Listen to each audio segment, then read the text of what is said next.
గౌరవించడం ఒకప్పుడు మనది అమ్మల సామ్రాజ్యం. ఆది జాంబవంతునికి అన్ని శక్తులను అందించింది కూడా ఆది పరాశక్తి.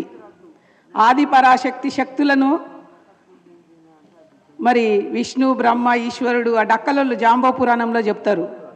అందించింది కూడా ఆది పరాశక్తి అంశమైన మేరీ మాదేగా అవ్వయ్య పెట్టిన పేరు గౌరమ్మగా.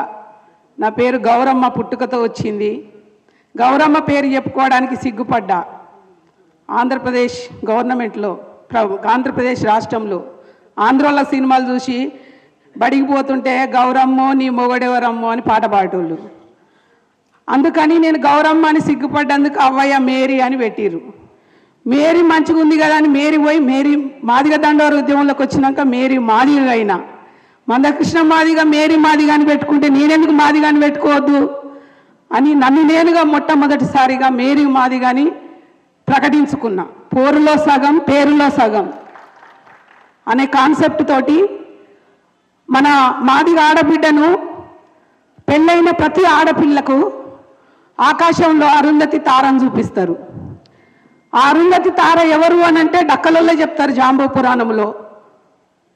అరుంధతి తార జాంబవంతుని మున్మన్మరాలు అని చెప్తారు. మరి ఆ చరిత్ర ఇప్పుడు జాంబవ పురాణం మనం వింటున్నామా? భాగవతాలు ఎవరన్నా నిన్న చూసిన వాళ్ళు ఉన్నారా ఇక్కడ? నా చిన్నప్పుడు అయితే జోరబంతలు పట్టుకొని భాగవతాలు ఆడబోయి చూసేదాన్ని, వాళ్ళు చెప్పేటోళ్ళు. అయితే తన తల్లి వేష తన యాలి మాదిగా తాను బ్రాహ్మణుడ ఇట్లయ్యా ఈ ధరణిలో విశ్వదాభిరామ వినురవేమ అని చెప్పిండ్రు. మన ఆడపిల్లను ఆకాశంలో ఎందుకు నక్షత్రం అయిందనేది కూడా వాళ్ళే చెప్తారు. వాళ్ళ ఆకాశం మనల్ని రాజులు అన్నోళ్ళు కూడా వాళ్ళే, మనల్ని మహారాణులు అన్నోళ్ళు కూడా వాళ్ళే. ఊరవతల అంటరాని వాళ్ళుగా ఊరికి దూరంగా వెలేస్తే ఈ సమాజం మనల్ని అడుక్కొని బతికేటోళ్ళు డక్కలోళ్ళు సింగోళ్ళు మాస్టోళ్ళు మనల్ని రాజులుగా ప్రకటించుకున్నారు. కానీ మనం ఇంకా అంటరానోళ్ళం, ఇంకా వెనుకబడ్డోళ్ళం అన్నదానికి నిదర్శనం ఈరోజు కట్టిన బ్యానరే. నాకెమ్మటే నాకు సింగోళ్ళు భాగవతాలు ఆడుతున్నప్పుడు వాళ్ళు శాంతిరేస్తారు. శాంతిరేసి అటు ఇటు 4 కట్టెలు కడతారు, భాగవతాలు ఆడతారు. తెల్లవారులు అదే ఉంటుంది. ఈరోజు బట్టలు తెల్లగా రావచ్చు, మనకి మైకులో మాట్లాడుతుండొచ్చు. అప్పుడు మైకులు లేకపోయినా వాగ్దాటి మౌఖికమైన భాషలో మాట్లాడిండ్రు. వాళ్ళు కథలు చెప్పిండ్రు, చరిత్రని చెప్పిండ్రు. వాళ్ళు వేషాలు వేసుకొని పాటలు పాడుతుంటే తెల్లవారులు కూర్చున్నటోళ్ళు. అయితే ఆ జాంబవ పురాణంలో కూడా అరుంధతి అతి ప్రాముఖ్యమైన స్త్రీ. మా అరుంధతి ఆకాశంలో మా బతుకులు అగాధంలో అని మాదిగ మహిళా సమాఖ్యాన్ని మేము ప్రారంభం చేసినాం. మాదిగ దండోర ఉద్యమంలో నాకు పనిచేసే అవకాశం దొరికినందుకు ఆ ఉద్యమంలో కొట్లాడి అన్నలు ఈరోజు సతీష్ అన్న చెప్తుంటే అసెంబ్లీలో దెబ్బలు తిని ఏబిసిడి బిల్లు సాధించడానికి చెల్లె ఆమె వెనుక అనేక మంది మహిళలు కష్టపడ్డారు. చెల్లె చాలా పోరాటం చేసిందని చెప్తుంటే ఆ నేనైతే ఏబిసిడి బిల్లు సుప్రీంకోర్టులో ప్రకటించినప్పుడు మీరు నమ్ముతలో లేదో ఇప్పటికి కూడా ఏడుస్తూనే ఉన్నా. గత జ్ఞాపకాలన్నీ గుర్తొచ్చి మా అయ్య చచ్చిపోయినప్పుడు ఏడ్చిన బాగా, మా అవ్వ చచ్చిపోయినప్పుడు ఏడ్చిన, ఈ మధ్య మా అత్తమ్మ చచ్చిపోయింది, నా భర్త తల్లి చచ్చిపోయింది. అంటే చరిత్ర తెలిసిన మన బతుకుల్ని బాగు చేసిన మనల్ని కన్న తల్లిదండ్రులు చనిపోతే ఎంత ఎత వస్తుందో ఈ 30 ఏళ్ళ ఎతనంతా నేను గుర్తు చేసుకొని ఏడవని క్షణాలు లేవు. ఎందుకంటే ఏడ తింటామో తెలియదు, ఏడ వంటమో తెలియదు, ఎక్కడ అన్నం పెడతారో తెలియదు. ఇంటింటికి అడుక్కొచ్చి లక్షల మందిలో పాట పాడి జోలె పట్టుకొని పోయి అడుక్కొస్తే ఎన్ని లక్షల మంది జనం వస్తే అన్ని రూపాయలు వచ్చేది. అదే 49 ఆఫీసులో తీసుకొచ్చి ఒక అన్న నాకు చెప్పలేవు, ఒక అవ్వ, నేను చిన్నపిల్లనే అప్పుడు, కానీ ఎంఆర్పిఎస్ రాష్ట్ర నాయకత్వం మందకృష్ణ మాదిగ ఆయన పిల్లలతో సహా ఆయన పిల్లలకు ఏ బట్టలు కొంటే మన పిల్లలకు అట్లాంటి బట్టలు కొనుక్కొచ్చేదాన్ని. తిండి కానీ బట్టలు కానీ చెప్పులు కానీ ఆకలి కానీ తీర్చి ఆడపిల్లగా ఉద్యమానికి ఒక తల్లిగా అండగా నిలబడి అవకాశం ఆ భగవంతుడు నాకు కల్పించినందుకు నిజంగా గత జ్ఞాపకాలు, ఆకలి పోరాటం, అవమానం పోరాటం, హేళన, ఈ రాత్రి ఎక్కడ కొడతారో పోలీసు వాళ్ళు, ఈ రాత్రి ఎక్కడ అరెస్ట్ అవుతామో, రైల్లో పేపర్లు వేసుకొని పడుకోవాలో, టికెట్ పైసలు ఎవరిస్తారో, రేపు బట్టలు ఏడేసుకోవాలో, తిండెక్కడ పెడతారో తెలియదు మాకు. ఒక పూట కుళ్ళలాగా ఉద్యమం చేసినాం. ఆ పోరాటం జ్ఞాపకాలు గుర్తు చేసుకుంటే, చనిపోయిన అమరుల త్యాగాలను గుర్తు చేసుకుంటే, 6 నెలలు సెంట్రల్ జైల్లో ఒక్క డ్రెస్ మీద ఉన్న ఇదే సీతారామంజన్ ఎస్పీ నన్ను వరంగల్ సెంట్రల్ జైల్లో 6 నెలలు పెట్టింది పాట పాడినందుకు, పోరు చేసినందుకు. ఒక్క డ్రెస్ మీద 6 నెలలు వరంగల్ సెంట్రల్ జైల్లో ఉన్న నా ఫైల్ నా దగ్గర ఉంది. ఇప్పటికి కూడా నేను చూపిస్తా ఇక్కడున్న ప్రజాప్రతినిధులకు. నాతో పాటు మొదట ఎక్కిజు నేను, నా భర్త 200 మంది అరెస్ట్ అయ్యి వరంగల్ సెంట్రల్ జైలు ఉంటే ఏ మాదిగ నాయకుడు వచ్చి మాకు బెయిల్ ఇప్పియలేదండి. ఏ మాదిగ నాయకుడు వచ్చి మాకు ములాఖత్లో మాట్లాడలేదండి. మాకు చెప్పులు కుట్టిన మా అయ్య, కూలి చేసిన మా అత్త, కళ్ళాలు ఉడిచిన మా వచ్చి వాళ్ళ పైసలతోటి మాకు బెయిల్ తీసుకొచ్చారు. ఈ ఉద్యమం ఎవరి కోసం చేసినాం? ఈ జాతి కోసం చేసినాం. మమ్మల్ని అసెంబ్లీలో కొడితే మా బట్టలు, మా కడ్రాయర్లు బనీన్లే ఉన్నాయండి. నేషనల్ పేపర్ పత్రికలు నా దగ్గర ఇప్పటికి ఉన్నాయి. బడిగ శోభ, రాణి మాదిగ, సృజన మాదిగ, పుష్ప మాదిగ, ఈ 5 ఆడబిడ్డలు వాళ్ళ శరీరాలను, వాళ్ళ ఒళ్ళు పూనమై తొక్కుతుంటే బూట్లు, కచడ బూట్ల కింద నలగిపోయి మా శరీరాలు, మా గర్భసంచులు కుట్లుపోయి మా ఆరోగ్యాలు దెబ్బతిని సచ్చి బతికి లేచి మళ్ళా ఈరోజు ఇక్కడికి రావడానికి జరిగింది. ఇది 30 ఏళ్ల చరిత్రలో ఏం జరిగిందో తెలియదు. ఏప్రిల్ 22 తారీఖు నాడు 1998 నాడు అసెంబ్లీలో ఏకగ్రీవ తీర్మానం చేయడంలో అక్కడ ఒక మంత్రిగా కూర్చున్నాడు ఏ చంద్రశేఖర్ అన్న. ఇక్కడ ఆనాడు మా కష్టం, మా కన్నీటి ఎత చూసిండు. ఆ రోజు మేము నా పెళ్లి అని చెప్పి పెళ్లి కరపత్రం తీసుకొని మందకృష్ణ, నేను, మా పాలరి శ్రీనివాస్ గారు వెళ్తే ఒక అన్నం చూడంగానే రచ్చబండ కార్యక్రమం, ప్రజాప్రతినిధులు అడ్డుకునే కార్యక్రమంలో అన్నను గెరావ్ చేసిన నేను.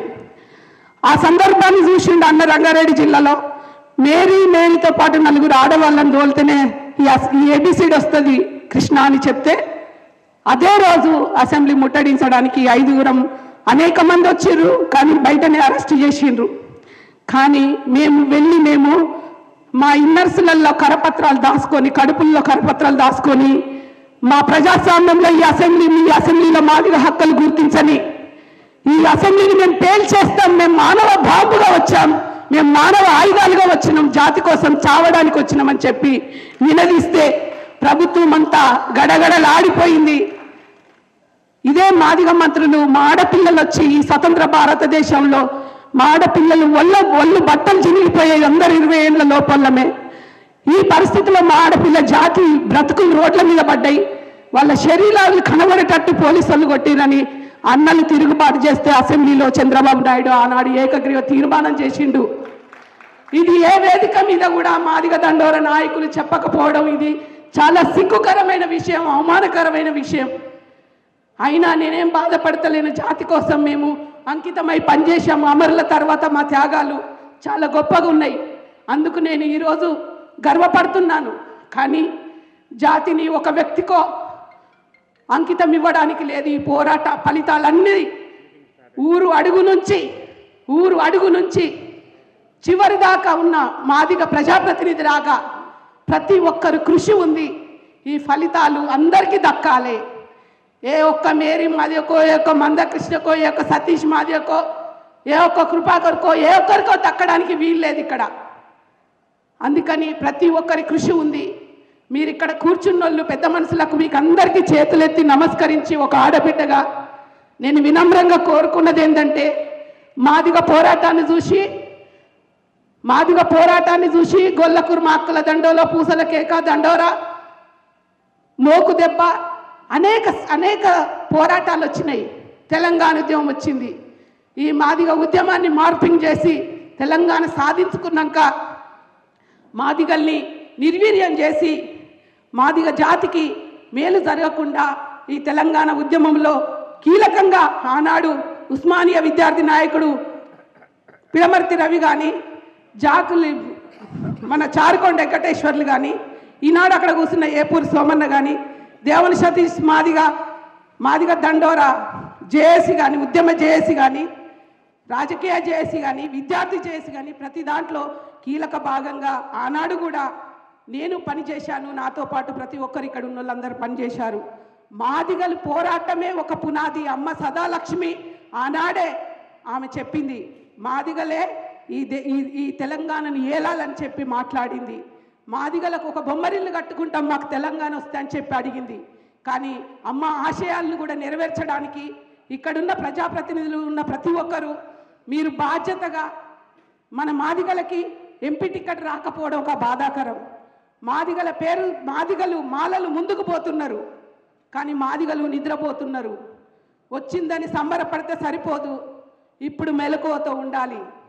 మెలకువతో ఉండి సీఎం రేవంత్ రెడ్డి గారిని కానీ, అమ్మ సోనియా గాంధీని కానీ కలిసి మాదిగలకు జరిగిన అన్యాయాన్ని ఇంగ్లీష్లో, తెలుగులో గజ్జల కాంతం ఫైర్ బ్రాండ్ గజ్జల కాంతము ఆనాడు జేఏసీ తరఫున మేము కృష్ణమాదిగ వరంగల్ సభలో వ్యతిరేకం చేస్తే మేము మాదిగలమంతా తెలంగాణ పక్షాన ఉన్నామని చెప్పి మేము కొవ్వొత్తుల ర్యాలీ చేసి మాదిగలకు సపోర్ట్గా మీటింగులు పెట్టాం.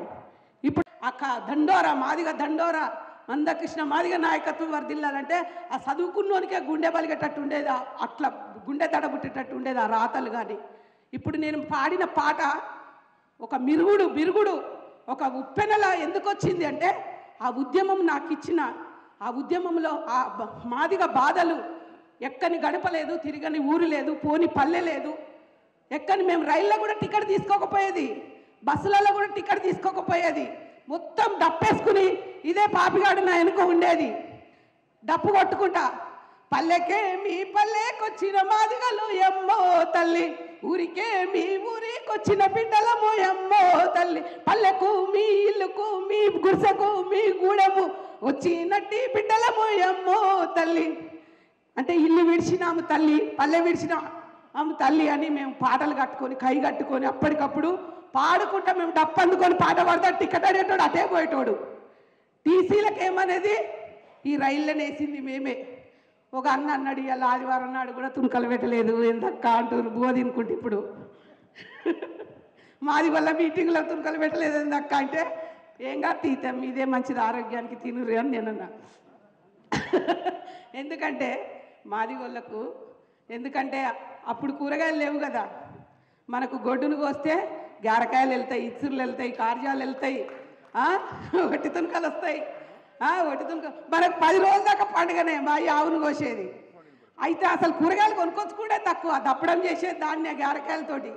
అంటే మనకు నీసు లేనిది మనకు నడవదు. అంటే ఈ మాదిగోళ్ళకు బలము అందం ఎక్కడి నుంచి వచ్చిందంటే ఆ గుడ్డు కూర నుంచే వచ్చింది. ఎందుకు వచ్చింది అంటే మేము ఆ పాట అందుకునేది, మాస్టర్జీ రాసిన పాట. ఎద్దు కూర తిన్నోడే ఎంత ముద్దుగున్నాడే, మా సతీష్ అన్నను చూపిస్తే కలబడుతుంది. ఇప్పుడు పిడమర్తి రవిని మా గజ్జల సామిని వీళ్ళని నిలబడితే వీళ్ళు బరాబర్తి ఎద్దు కూర తిని వచ్చినట్లే ఉన్నారు.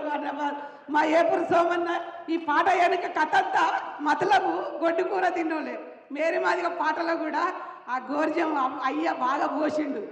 ఆ గోర్జము ఎద్దు కూర తిన్నోడే ఎంతో ముద్దుగున్నాడే, ముద్ద పప్పు శాకాహారి బుద్ధినుడయిండే, ఎద్దు కూర తిన్నోడే ఎంత ముద్దుగున్నాడే, ఎద్దు కూర తిన్నోడే రైలును కనిపెట్టిండే. అనగానే ఆ రైలు టీసీ పక్కకి వెళ్ళిపోయేటోడాడు, టికెట్ పోయేటోడు. ఎద్దు కూర విమానం అయితే ఎక్కలే కానీ ఎద్దు కూర తిన్నోడు ఏరోప్లైన్ చేసిండు. అంటే మూమెంట్ ఇట్లా నడిపించుకుంటూ పోయినాం. నాకు ఈ సమయం ఇచ్చిన వాళ్ళకు పేరున ధన్యవాదాలు తెలియజేస్తూ, పెద్దలు చాలామంది మాట్లాడేది ఉంది. అయితే నేను ఇంకొక చిన్న విన్నపం ఏంటంటే, జనాభాలో మనమెంతమో మనమంత వాటా అని ఎట్లా అడుగుతున్నామో, మాదిగలలో మాదిగ స్త్రీలను కూడా సగం మంది ఉన్నామన్నా. మేము కూడా జనాభాలో సగం మంది ఉన్నాం. మమ్మల్ని కూడా ఓటర్లుగానే ఉంచకండి, మాకు కూడా అవకాశాలు ఇస్తే అద్భుతాలు సృష్టిస్తాం. అసెంబ్లీలో బిల్లు తెచ్చిన వాళ్ళే మేము దెబ్బలు పడి మీకోసం.